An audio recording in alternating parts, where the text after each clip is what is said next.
Good morning my dear students. चलिए शुरुआत करते हैं। कल पर्सनल प्रोनाउन तक हो गया था, है ना। अगली हेडिंग है दूसरी, रिफ्लेक्सिव प्रोनाउन। क्या है? Reflexive pronoun.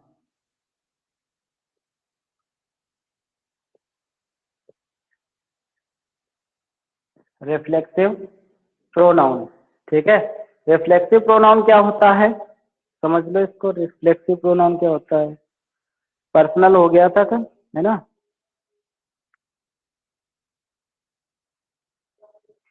रिफ्लेक्सिव प्रोनाउन ऐसा प्रोनाउन होता है,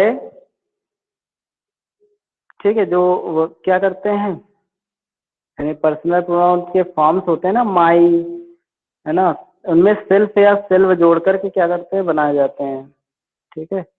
जो पर्सनल प्रोनाउन के नॉमिनेटिव केस होते हैं, माई, माइन, है ना, योर, इनमें क्या किया जाता है, सेल्फ या सेल्फ से जोड़ा जाता है और बनाया जाता है, ठीक है।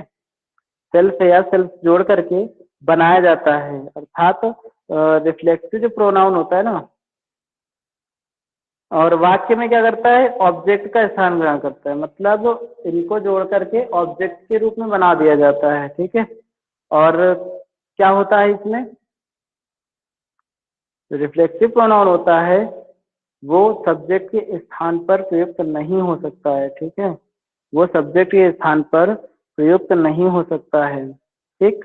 अर्थात कह सकते हैं कि रिफ्लेक्सिव प्रोनाउन वह प्रोनाउन है, ठीक है। रिफ्लेक्सिव प्रोनाउन वह प्रोनाउन है जिससे किसी कार्य का प्रभाव सीधे कर्ता पर ही पड़े, ठीक है, अन्य व्यक्ति पर नहीं पड़े, ठीक है। तो क्या लिख सकते हैं, लिख सकते हैं रिफ्लेक्सिव प्रोनाउन वह प्रोनाउन है, रिफ्लेक्सिव प्रोनाउन, रिफ्लेक्सिव प्रोनाउन वह प्रोनाउन है, वह प्रोनाउन है, ठीक है, जिसका जिसका प्रभाव, जिसका प्रभाव यानी कि क्या कह सकते हैं, जिसका जिसके कार्य का प्रभाव कह सकते हैं, जिसके कार्य का प्रभाव कर्ता पर पड़ता है, ठीक है। या कह सकते हैं जिसका प्रभाव सीधे सीधे, है ना, जिसका प्रभाव सीधे कर्ता पर पड़ता है, कर्ता यानी सब्जेक्ट पर पड़ता है, ठीक है। कर्ता यानी सब्जेक्ट पर पड़ता है, जिसका प्रभाव सीधे सब्जेक्ट पर पड़ता है, ठीक। जिसका प्रभाव सीधे सब्जेक्ट पर पड़ता है, ठीक है, किसी अन्य व्यक्ति पर नहीं पड़ता। कहाँ पर पड़ता है, सीधे सब्जेक्ट पर पड़ता है, ये समझ लो। सीधे सब्जेक्ट पर पड़ने का मतलब है कि और किसी अन्य व्यक्ति पर नहीं पड़ेगा, ठीक है ना। तथा तथा अन्य किसी व्यक्ति पर नहीं पड़ता है, अन्य किसी व्यक्ति पर प्रभाव नहीं पड़ता है, प्रभाव नहीं पड़ता है, नहीं पड़ता है, ठीक है, नहीं पड़ता है, समझ गए ना। यानी सीधे सब्जेक्ट पर पड़ता है। जैसे मैं कहूँ कि कोई वाक्य बोलूं, मान लीजिए मैं कहूँ कि द ओल्ड मैन, है ना, the old man hanged himself, ठीक है। या फिर कह दे द बॉयज हिड देमसेल्फ, ठीक है ना, इस तरीके से। या फिर कह दें I covered my self with A blanket, ठीक है, इस तरीके से एग्जाम्पल से कह सकते हैं। मतलब स्वयं की बात कर रहा है कि माई सेल्फ मतलब मैंने स्वयं को ढका, ठीक है। या फिर बूढ़े व्यक्ति ने स्वयं को फांसी लगाई, है ना, बूढ़े व्यक्ति ने स्वयं को फांसी लगाई। इस तरीके से सीधे सीधे कहाँ पर कर्ता का प्रभाव कहाँ पर पड़ता है, सीधे सीधे सॉरी, ये प्रोनाउन, इस प्रोनाउन का प्रभाव सीधे कर्ता पर पड़ता है, इस प्रोनाउन का प्रभाव सीधे कर्ता पर पड़ता है। ठीक है, एग्जाम्पल समझ लो, एग्जाम्पल समझ लो। जैसे मान लो कह दिया the old man hanged himself, himself. ठीक है, इसमें क्या हो जाएगा, देखो जो हिमसेल्फ दिया गया है ये सीधे किस हिमसेल्फ का इसका प्रभाव सीधे कहाँ पर पड़ रहा है, कर्ता पर पड़ रहा है। कैसे, इसमें ये समझ लो इंग्लिश क्या हो जाएगी, बूढ़े व्यक्ति ने फांसी लगा ली, बूढ़ा व्यक्ति, या ऐसे कह दो बूढ़ा व्यक्ति फांसी पर लटक गया। ठीक है, फांसी पर लटक गया, लटक, या स्वयं को फांसी पर लटका लिया, ऐसे लिख दो, है ना। बूढ़े व्यक्ति ने स्वयं को फांसी पर लटका लिया, फांसी पर लटका लिया। ठीक है, ऐसे समझ लो। ठीक, तो बूढ़े व्यक्ति ने स्वयं को फांसी पर लटका लिया। जो हिमसेल्फ है, ठीक है, हिमसेल्फ, हिमसेल्फ का मतलब स्वयं, स्वयं का मतलब क्या हो गया, बूढ़ा व्यक्ति, स्वयं का मतलब क्या हो गया, बूढ़ा व्यक्ति। यानी कि स्वयं जो शब्द है, इस शब्द का सीधे सीधे प्रभाव बूढ़े व्यक्ति पर पड़ रहा है ना। जो स्वयं शब्द है, इस शब्द का प्रभाव सीधे सीधे कहाँ पर पड़ रहा है, बूढ़े व्यक्ति पर। यानी कि कह सकते हैं जो हिमसेल्फ है, इसका प्रभाव सीधे सीधे ओल्ड मैन पर पड़ रहा है। ठीक है, इसका प्रभाव कहाँ पड़ रहा है, ओल्ड मैन पर पड़ रहा है। तो ये हो गया रिफ्लेक्सिव प्रोनाउन। ठीक है, इसमें जो शब्द आते हैं वो कौन कौन से आते हैं, इसमें जो शब्द आते हैं वो आते हैं my self, himself, her self, them self, them self. ठीक है, etc ऐसे आते हैं। यानी कि जो सब्जेक्ट होते हैं, सब्जेक्ट पर्सन होते हैं, सब्जेक्ट है ना, सब्जेक्ट के जो क्या कहते हैं उनको पॉसेसिव केस होते हैं, है ना, इनको नॉमिनेटिव केस भी कहा जाता है। तो पॉसेसिव केस जो होते हैं सब्जेक्ट के, उनमें हम सेल्फ जोड़ करके बनाते हैं, उनमें सेल्फ जोड़ करके रिफ्लेक्सिव प्रोनाउन बनाते हैं।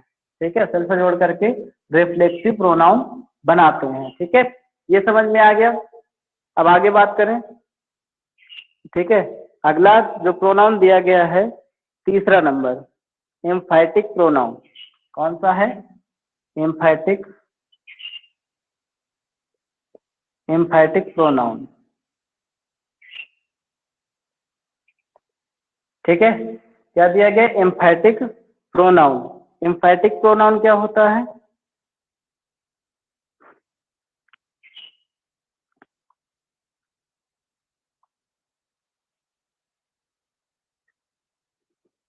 ठीक है, एम्फैटिक प्रोनाउन, एम्फैटिक प्रोनाउन रिफ्लेक्सिव प्रोनाउन की तरह ही काम करते हैं। ठीक है, जो एम्फैटिक प्रोनाउन होते हैं वो रिफ्लेक्सिव प्रोनाउन की तरह ही काम करते हैं, बस इनसे क्या होता है, दृढ़ता और प्रकट हो जाती है। ठीक है, इनसे दृढ़ता और प्रकट हो जाती है। मतलब एम्फैटिक प्रोनाउन कहेंगे तो ये रिफ्लेक्सिव प्रोनाउन की तरह काम करते हैं। एम्फैटिक प्रोनाउन, एम्फैटिक प्रोनाउन किसकी तरह काम करते हैं, रिफ्लेक्सिव प्रोनाउन की तरह, रिफ्लेक्सिव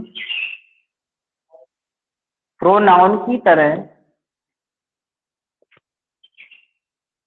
काम करते हैं। ठीक है, एम्फैटिक प्रोनाउन रिफ्लेक्सिव प्रोनाउन की तरह काम करते हैं।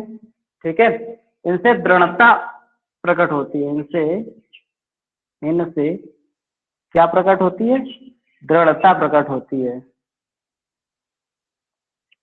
दृढ़ता प्रकट होती है। ठीक है, इनसे दृढ़ता प्रकट होती है। ठीक है, मतलब एग्जाम्पल अगर समझें तो I myself will do it, है ना, ये सीधे सीधे क्या कहते हैं, सब्जेक्ट के तुरंत बाद आ जाते हैं ना, ये सीधे सीधे सब्जेक्ट के तुरंत बाद आ जाते हैं। आई माई सेल्फ डू इट। ठीक है, आई माई सेल्फ सट रहता, डू। रहता। क्या हुआ, क्या कह रहे हो? दृढ़ता के दृढ़ता क्या है अभी बता रहे हैं, विल डू इट। दृढ़ता, दृढ़ता समझते हो? दृढ़ता मतलब ऐसे शब्द होते हैं जिनसे ये समझ में आता है कि क्या कहते हैं, क्या कहेंगे, दृढ़ता मतलब ऐसे शब्द होते हैं जिनसे समझ में आता है कि वो काम मतलब कोई काम हो रहा है यदि, तो काम हो जाएगा, एक तरीके से कंफर्म है कि काम होगा ही, और किससे होगा, स्वयं से होगा, ठीक है, मेरे से ही हो जाएगा। मतलब इसका मतलब क्या होता है, I myself will do it, ठीक है, मैं इसे अवश्य करूंगा, ठीक है, मैं इसे अवश्य करूंगा, तो मैं इसे अवश्य करूंगा यानी कि स्वयं करूंगा, ठीक है, मैं इसे स्वयं अवश्य करूंगा, ठीक है, मैं नहीं इसे समझे आगे। अवश्य स्वयं करूंगा है। समझ में आ गया होगा ना। दृढ़ता मतलब क्या होता है कि कह दे, जैसे मान लीजिए दृढ़ वस्तु समझ लो, दृढ़ वस्तु से क्या मतलब होता है, दृढ़ वस्तु से मतलब होता है कठोर, है ना।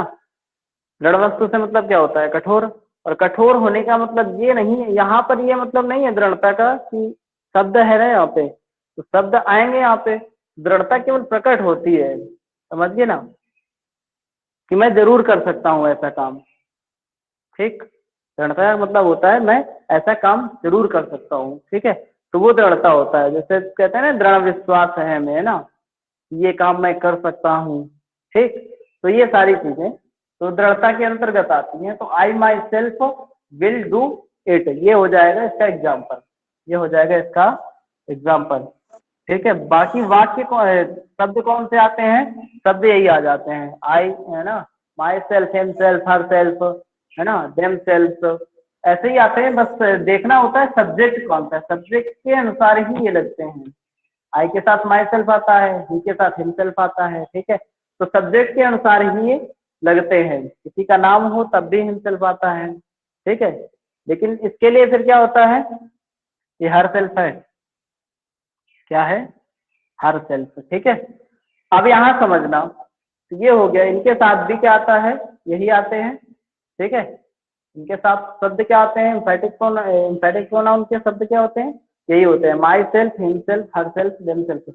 अंतर क्या होता है एम्फैटिक, रिफ्लेक्सिव और एम्फैटिक प्रोनाउन में, रिफ्लेक्सिव और एम्फैटिक प्रोनाउन में अंतर इतना होता है कि रिफ्लेक्सिव प्रोनाउन में जो शब्द आते हैं, ये वाले शब्द आते हैं, वो क्रिया के बाद आते हैं, वर्ब के बाद आते हैं, जबकि इसमें एम्फैटिक प्रोनाउन में वर्ब से पहले आ जाते हैं, ठीक है, सब्जेक्ट के बाद या वर्ब से पहले आ जाते हैं, वर्ब से पहले और सब्जेक्ट के बाद आ जाते हैं। समझ में आ गया, ठीक है, समझ में आया कि नहीं आया? हम्म,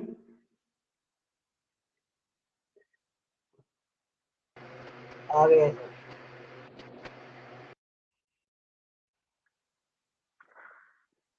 चलिए आगे बढ़ते हैं। अगली हेडिंग डालो, चौथे नंबर की, रेसिप्रोकल प्रोनाउन।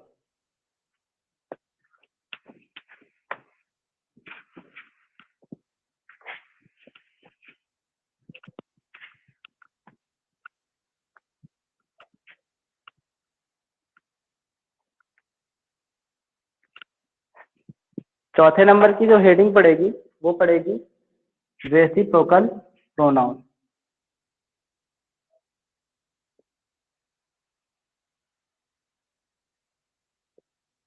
ठीक है, रेसिप्रोकल प्रोनाउन। जो अगली हेडिंग है वो है रेसिप्रोकल प्रोनाउन। रेसिप्रोकल प्रोनाउन क्या होता है, रेसिप्रोकल प्रोनाउन दो प्रोनाउंस से मिलकर बनता है, रेसिप्रोकल प्रोनाउन दो प्रोनाउंस से मिलकर बनता है, समझ गए, ठीक है। और क्या करते हैं, दो प्रोनाउन से मिलकर तो बनता है, लेकिन दोनों प्रोनाउन क्या करते हैं, एक दूसरे से संबंध व्यक्त करते हैं, ठीक है। तो रेसिप्रोकल प्रोनाउन ऐसा प्रोनाउन होता है जो दो प्रोनाउन से मिलकर बने और परस्पर संबंध व्यक्त करें, ठीक है, समझिए। जो जो प्रोनाउंस ऐसे प्रोनाउंस या कैसे रेसिप्रोकल प्रोनाउन ऐसे प्रोनाउन है, ऐसे लिख दो, ऐसे प्रोनाउंस जो दो या दो से अधिक, है ना, दो प्रोनाउंस से मिलकर बनता है, ऐसे कर लो, दो प्रोनाउंस से मिलकर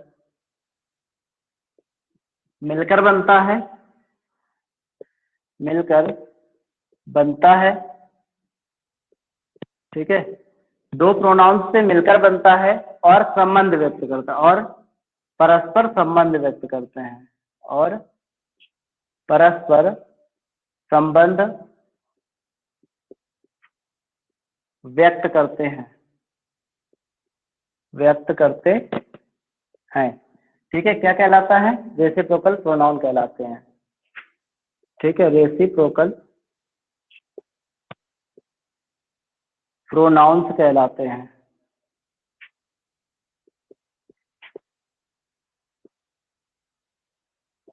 ठीक है, रेसिप्रोकल प्रोनाउंस कहलाते हैं। उदाहरण अगर समझा जाए तो उदाहरण से ही समझ में आ जाएगा। उदाहरण समझें अगर तो क्या हो जाएगा, इसका उदाहरण क्या हो जाएगा? Two brothers love each other, है ना, क्या हो जाएगा? टू ब्रदर्स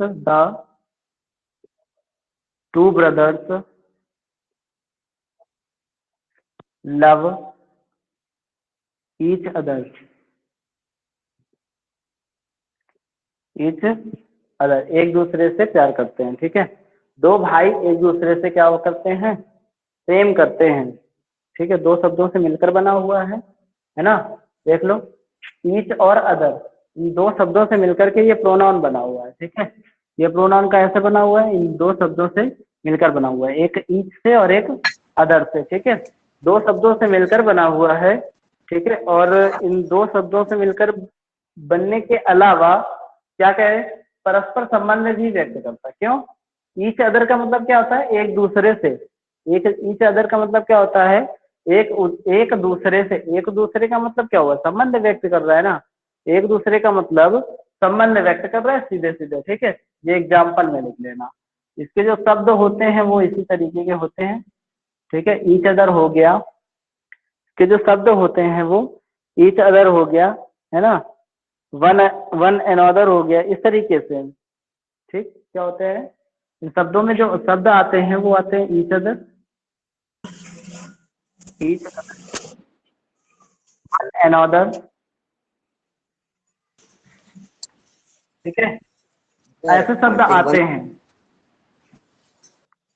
ऐसे शब्द आते हैं, ऐसे शब्द आते हैं, ठीक। इतना आ गया समझ में? ये हो गया माइक बंद चौथा। कराओ। पांचवें की बात करें, ठीक है, इतना आ गया समझ में ना।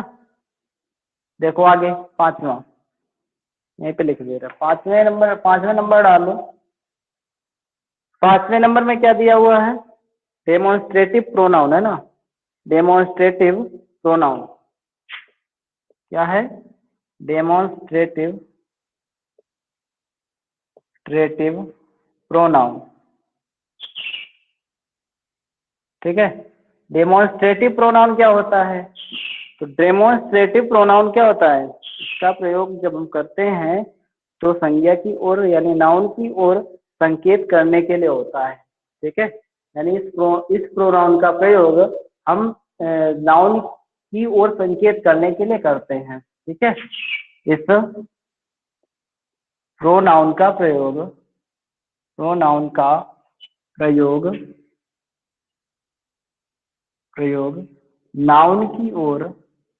नाउन की ओर संकेत करने के लिए होता है, संकेत करने के लिए होता है, ठीक है। इस प्रोनाउन का प्रयोग नाउन की ओर संकेत करने के लिए होता है, समझ रहे हो। इस प्रोनाउन का प्रयोग किसके लिए किया जाता है? नाउन की ओर संकेत करने के लिए किया जाता है, ठीक है। इसका प्रयोग किसके लिए किया जाता है? संकेत करने के लिए, नाउन की ओर संकेत करने के लिए। जैसे दिस हो गया, दैट हो गया, दीज हो गया, ठीक है। जैसे क्या हो जाएगा? This comma that, comma those, these, comma those, ठीक है, etc। समझ गए? ऐसे शब्द आते हैं इसमें। इसमें आते हैं डेमोन्स्ट्रेटिव प्रोनाउन में आते हैं। डेमोन्स्ट्रेटिव प्रोनाउन में दिस, दैट, दीज, दोज ऐसे शब्द आते हैं, ठीक है, ऐसे शब्द आते हैं। अब इसका एग्जाम्पल अगर देखें, एक एग्जाम्पल भी इसका समझ लो। एग्जाम्पल अगर देखा जाए, जैसे मान लीजिए कहे दिस इज अ पेन, है ना, दिस इज ए पेन। तो ये शब्द दिया हुआ है पेन, ये क्या है? नाउन है। शब्द दिया हुआ है पेन, पेन क्या है? नाउन है, ठीक है। पेन क्या है? नाउन है। दिस मतलब क्या होता है? यह होता है। और यह क्या है? प्रोनाउन है। ये क्या है? प्रोनाउन है, ठीक है। ये क्या है? प्रोनाउन है। ये वाला प्रोनाउन इस वाले नाउन की ओर क्या कर रहा है? संकेत कर रहा है ना। ये वाला प्रोनाउन प्रोनाउन बाद वाले नाउन की ओर क्या कर रहा है? संकेत कर रहा है। मतलब कहने का ये हो गया कि ये क्या कहेंगे, नाउन, प्रोनाउन नाउन की ओर संकेत करता है, ठीक है। इसका अर्थ क्या होता है? यह एक पेन है ना, यह एक पेन है। तो संकेत ही तो हुआ एक तरीके से। हम अगर कहें कि यह एक पेन है, तो यह एक पेन है क्या मतलब है? संकेत ही तो दे रहे हैं कि ये पेन है ना। तो ये क्या हुआ? संकेतवाचक, यानी कि संकेतवाचक प्रोनाउन हो गया, यानी डेमोन्स्ट्रेटिव प्रोनाउन हो गया। समझ में आ गया? ये हो गया डेमोन्स्ट्रेटिव प्रोनाउन, ठीक है। आगे बात करते हैं 6वें नंबर की।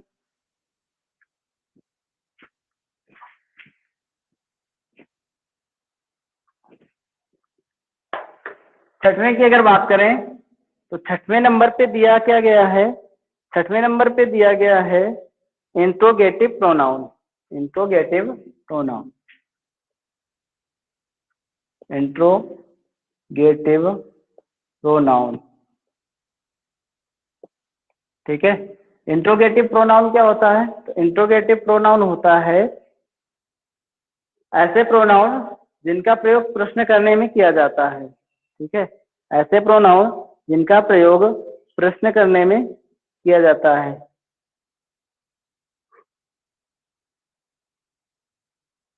ठीक है। क्या लिखोगे? ऐसे प्रोनाउन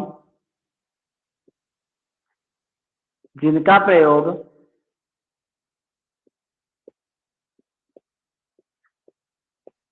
प्रश्न करने में किया जाता है। जैसे, जैसे क्या हो जाएगा? जैसे हु हो जाएगा, विच हो जाएगा, है ना। क्या हो जाएगा?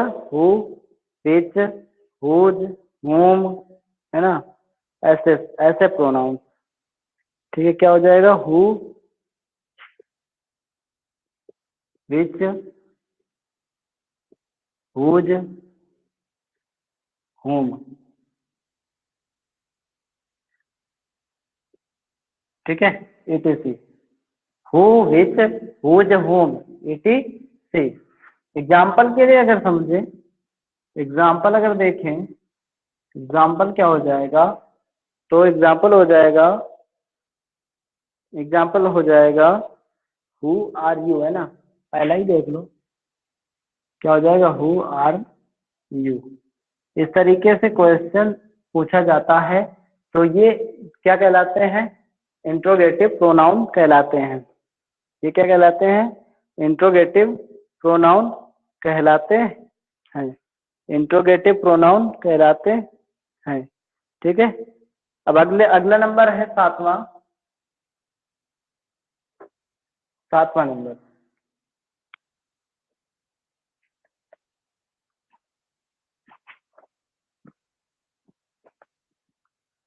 सातवें नंबर में क्या दिया गया है?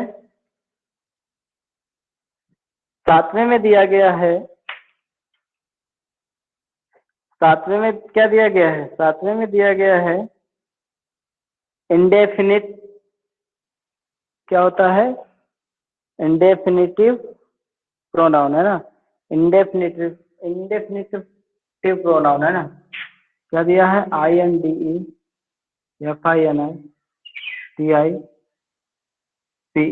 इंडेफिनिटिव। ठीक है, इंडेफिनिटिव प्रोनाउन, इंडेफिनिटिव प्रोनाउन क्या कहलाएगा? इंडेफिनिटिव प्रोनाउन। ठीक है, इंडेफिनिटिव प्रोनाउन। इंडेफिनिटिव प्रोनाउन क्या होता है? इंडेफिनिटिव प्रोनाउन एक ऐसा प्रोनाउन होता है,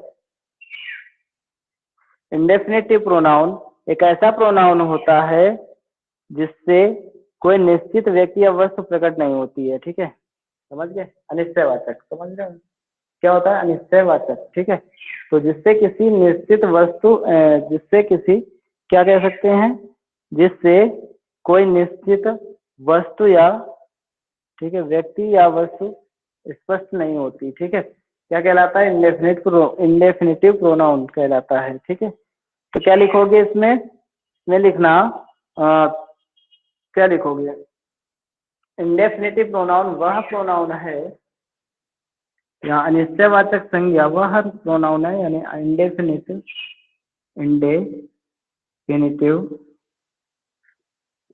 प्रोनाउन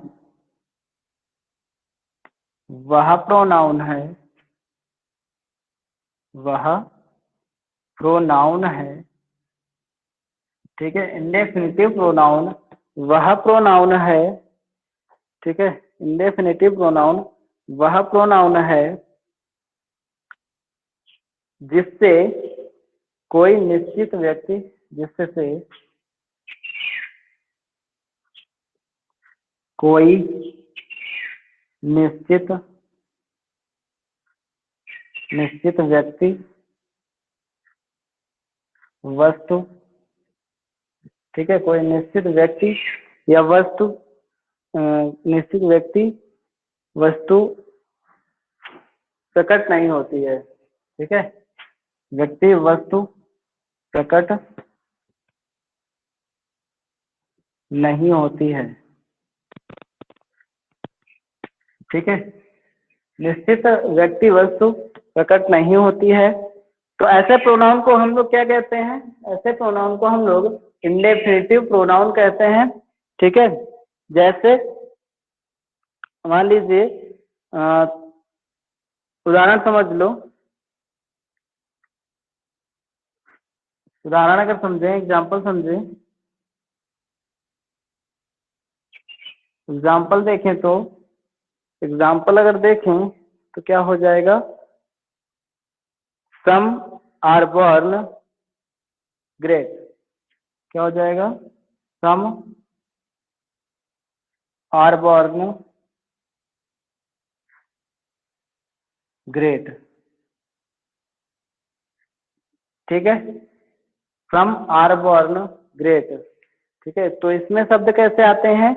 इसमें शब्द आते हैं जैसे सम हो गया, नीदर हो गया, सॉरी सम हो गया, है ना, मैनी हो गया, आल हो गया, है ना, इस तरीके के शब्द आते हैं। क्या आते हैं? जैसे अगर देखा जाए तो शब्द कैसे आते हैं? सम, है ना, नेदर, इधर, इधर हो जाएगा, नेदर, ठीक है, आल, etc। ठीक है, ये शब्द हो जाते हैं, ये शब्द क्या हो जाते हैं? ये शब्द हो जाते हैं इंडेफिनिटिव प्रोनाउंस के, इंडेफिनिटिव प्रोनाउंस के हो जाते हैं। ठीक है, अगला नंबर बचा है 8वां। देखिए 8वां नंबर क्या दिया गया है? इंडेफिनिटिव प्रोनाउन के बाद 8वां नंबर है डिस्ट्रीब्यूटिव प्रोनाउन, है ना। 8वां क्या है? डिस्ट्रीब्यूटिव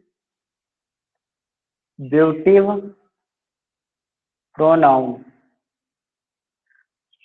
ठीक है, डिस्ट्रीब्यूटिव प्रोनाउन, डिस्ट्रीब्यूटिव प्रोनाउन का मतलब होता है विभाग सूचक सर्वनाम, है ना। डिस्ट्रीब्यूटिव प्रोनाउन का मतलब क्या होता है? विभाग सूचक सर्वनाम। ठीक है, तो विभाग सूचक सर्वनाम यानी डिस्ट्रीब्यूटिव प्रोनाउन वह प्रोनाउन है जिनका प्रयोग कुछ व्यक्तियों वस्तुओं में से प्रत्येक के लिए किया जाए। ठीक है, अतः कुछ विद्वान इसे विभाग सूचक सर्वनाम पर बहकर, यानी कि विभाग सूचक सर्वनाम न कहकर प्रत्येक वाचक सर्वनाम कहना अधिक पसंद करते हैं। मतलब क्या कहने का मतलब है, डिस्ट्रीब्यूटिव को विभाग सूचक सर्वनाम होता है, डिस्ट्रीब्यूटिव वह सर्वनाम है यानी वह प्रोनाउन है जिसका प्रयोग कुछ व्यक्तियों या वस्तुओं में से प्रत्येक के लिए किया जाता है। ठीक है, डिस्ट्रीब्यूटिव क्या होता है, डिस्ट्रीब्यूटिव होता है कि इसको विभाग सूचक बोलते हैं। तो डिस्ट्रीब्यूटिव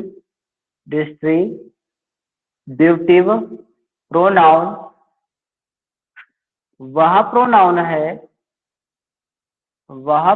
है ठीक है, जिसका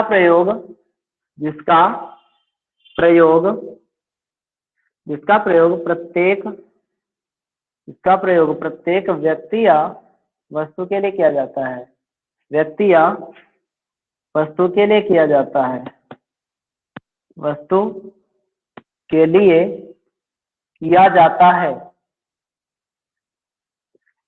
ठीक है, जिसका प्रयोग किसके लिए किया जाता है, प्रत्येक व्यक्ति या वस्तु के लिए किया जाता है, अलग अलग किया जाता है। इसीलिए हम लोग इसे क्या कहते हैं, इसलिए इसे प्रत्येकवाचक सर्वनाम भी कहा जाता है, प्रत्येकवाचक सर्वनाम भी कहा जाता है। मतलब डिस्ट्रीब्यूटिव प्रोनाउन का मतलब क्या होता है, विभाग सूचक को हम लोग प्रत्येकवाचक सर्वनाम भी कहते हैं, विभाग सूचक प्रोनाउन को प्रत्येकवाचक सर्वनाम भी कहते हैं। ठीक है, यानी कि अगर हम इसका एग्जाम्पल देखें तो एग्जाम्पल पहले तो समझ लो शब्द कौन कौन से आते हैं। तो इसमें शब्द आते हैं नेइदर हो गया, एइदर हो गया, नन हो गया, ईच हो गया, है ना, ऐसे शब्द आते हैं। क्या आते हैं, नेइदर, ठीक है, नेइदर हो गया, नेइदर, एइदर, नन, ईच, है ना, एइदर हो गया, EI THER, नन हो गया, ईच हो गया, ठीक है, ETC। इस तरीके से आते हैं, इस तरीके से शब्द आते हैं। एक एग्जाम्पल समझ लो, एक एग्जाम्पल इसका समझ लो, एक एग्जाम्पल समझ लो। ठीक है, तो एक एग्जाम्पल क्या हो जाएगा, none can do it, none can do it, ठीक है, ठीक, नन कैन डू इट मतलब कोई, नन कैन डू इट का मतलब हो गया तुम क्या कहते हैं, कोई भी यह काम यह नहीं कर सकता है। ठीक है, कोई भी यह नहीं कर सकता है, यह नहीं कर सकता है। ठीक है, नन कैन डू इट, समझ गए। तो इस नन का प्रयोग किसके लिए हुआ है, प्रत्येक के लिए, कोई भी व्यक्ति किसी एक के लिए ना, एक एक के लिए किया गया है। ठीक है, सबके लिए, एक एक के लिए, सबके लिए। ठीक, तो इस नन का प्रयोग सबके लिए हुआ है, अलग अलग, है ना, कि प्रत्येक में से कोई भी नहीं कर सकता है। ठीक है, तो प्रत्येक के लिए इस नन का यूज किया गया। ठीक है, अतः यहाँ क्या हो जाएगा, डिस्ट्रीब्यूटिव प्रोनाउन हो जाएगा। ठीक है, डिस्ट्रीब्यूटिव प्रोनाउन हो जाएगा, समझ में आ गया। ठीक है, तो अब हमारा टाइम भी हो गया है, तो आज के लिए इतना ही रखते हैं। ठीक, और आगे, इसके आगे अगर देखा जाए, क्या हुआ,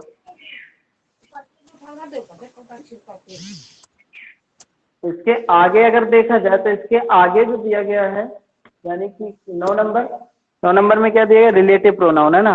9 नंबर में क्या दिया गया है, रिलेटिव प्रोनाउन, और इसके साथ साथ वर्ब में कुछ हो गया था। ठीक है, उसमें करवा दिया था।